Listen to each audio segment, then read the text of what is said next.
Sir sir, কি ব্যাপার? কি হয়েছে? আমাদের গ্রামে একটি খুন হয়েছে স্যার। তুমি গিয়েছিলে স্পটে? না স্যার, আমি এইমাত্র জানতে পারলাম।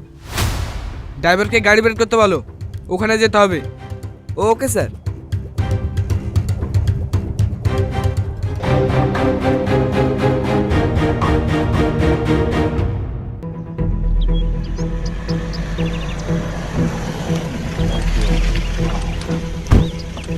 দেখি সরে দেন, ফাঁক করুন স্যার, ক্যাশটা দিন।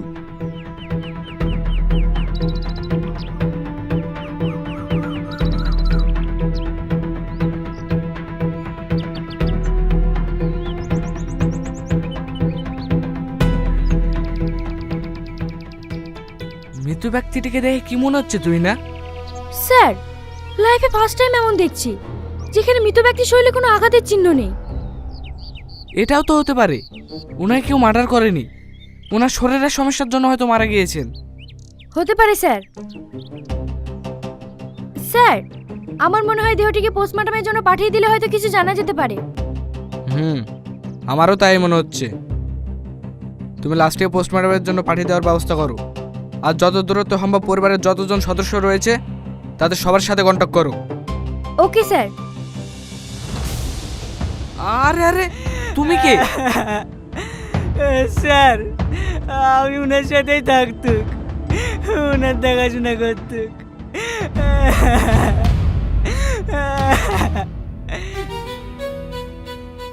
কাজের লোক?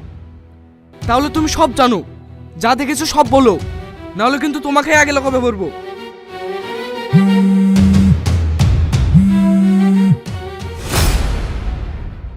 তুই না এনার কাছ থেকে সব কথাগুলো শুনে তবেই আসবে, আর এনার কন্ট্যাক্ট নাম্বারটাও নিয়ে রেখো। আমি একটু আসছি। ঠিক আছে স্যার।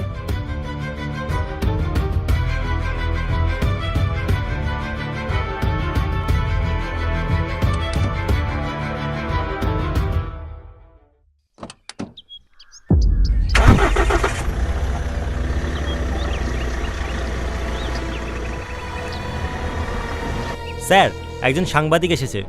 আজকে গ্রামে যিনি রহস্যভাবে মারা গিয়েছে সেই ব্যাপারটা নিয়ে আপনার সাথে কথা বলবে। এই সাংবাদিকগুলোরও কোনো কাজ নেই, একটা কিছু শুরু না হতেই এরা এসে হাজির।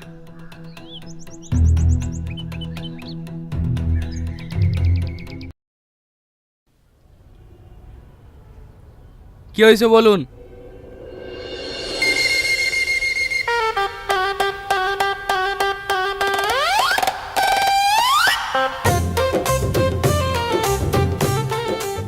হ্যালো, হ্যাঁ স্যার। কিছু বলবেন আপনি? হ্যাঁ স্যার, আজকে যে মার্ডারটি হয়েছে সে বিষয় নিয়ে আপনার সঙ্গে কিছু কথা বলতে এসেছি।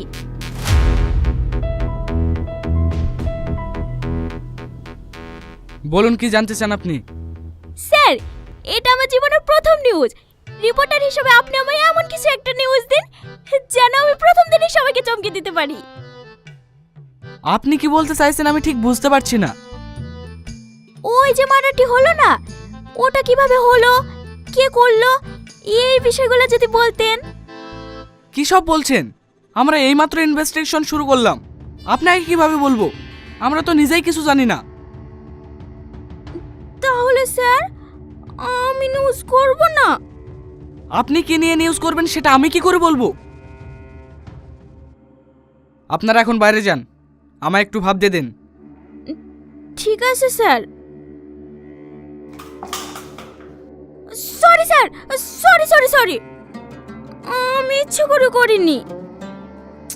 আপনি বাইরে যান তো, নিউজ হলে আমি নিজে আপনাকে ডেকে নেব। Thank you sir, thank you.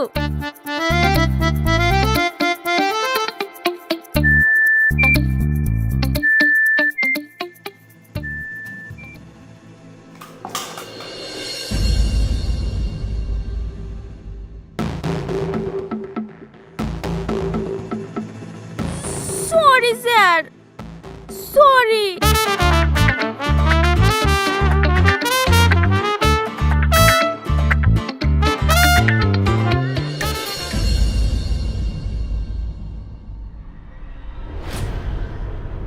Hello sir, একটা বড় বিপদ হয়ে গেছে। মার্ডারটা করতে গিয়ে একটা বাচ্চা ছেলে ডেকে ফেলেছে।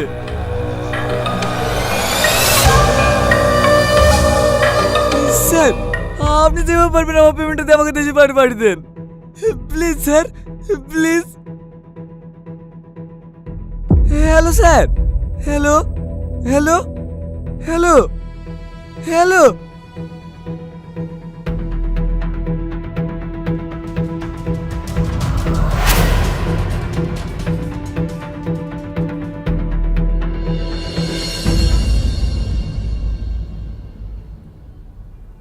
স্যার, কিছু জানতে পারলে? যিনি মারা গিয়েছেন ওনার নাম সামাদ চৌধুরী। উনি শহরে থাকতেন। বেশ কিছু বছর আগেই ওনার স্ত্রী মারা যান। তারপর থেকে উনি মানসিক চাপে ছিলেন। ওনার পরিবারে কেউ বেঁচে নেই। কিন্তু উনি শহর থেকে গ্রামে কেন হঠাৎ এসেছিলেন?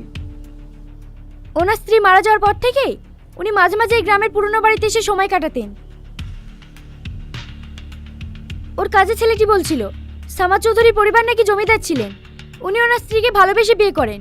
তারপর থেকেই ওনারা শহরে থাকতো। পোস্টমর্টমের রিপোর্টটা পাওয়া গেছে? হ্যাঁ স্যার, হয়ে গেছে। ডাক্তারবাবু নিয়ে আসছেন।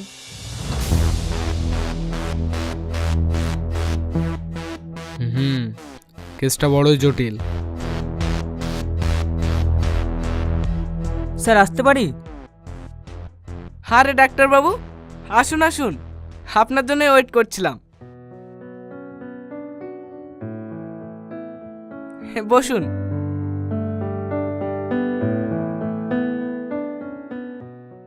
বলুন, পোস্টমর্টমের রিপোর্ট থেকে কি পাওয়া গেল? দেখে মনে হচ্ছে স্ট্রোক, কিন্তু এক্সিক্লোসিভ টক্সিকোলজি রিপোর্টে বলছে ব্রেনের নিউরোটক্সিন। এটা খুব রিয়ার বর্ণের বিষ। মানে? এটা নর্মাল স্ট্রোক না। বাইরে থেকে স্ট্রোকের মতো দেখালেও এটা ইনফেক্টে অ্যানভেনমেশন নর্মালভাবেও মারা যেতে পারে। আবার হয়তো ওনাকে কোনো কিডনিও হত্যা করা হয়েছে।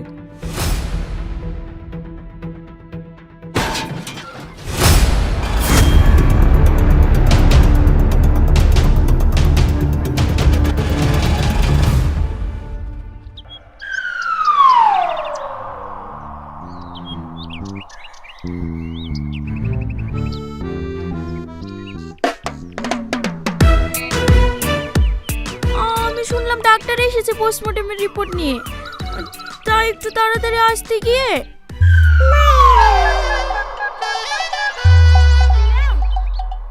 আপনি পরে আসবেন। আমার এই নিউজটা খুব দরকার ছিল। প্লিজ আপনি একটু আমার হেল্প করুন না। বললাম না পরে আসবেন, কেন বিরক্ত করছেন?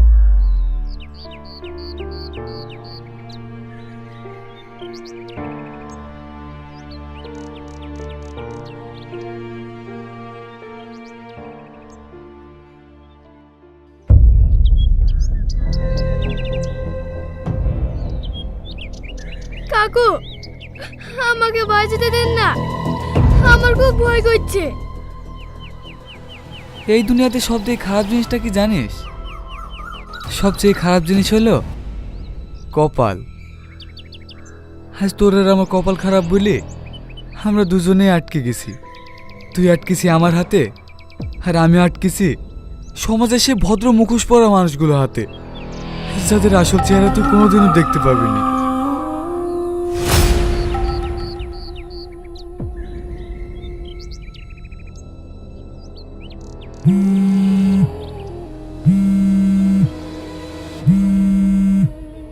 স্যার, আমাকে যেভাবে হোক আপনি এখান থেকে বাইরে পাঠান প্লিজ। এভাবে এখান থেকে যে কোনো সময় ধরা পড়ে যেতে পারি। এই জায়গা সেফ নাই স্যার। আর স্যার মনে রাখবেন, আমি ধরা পড়লে আপনিও বেঁচে যাবেন।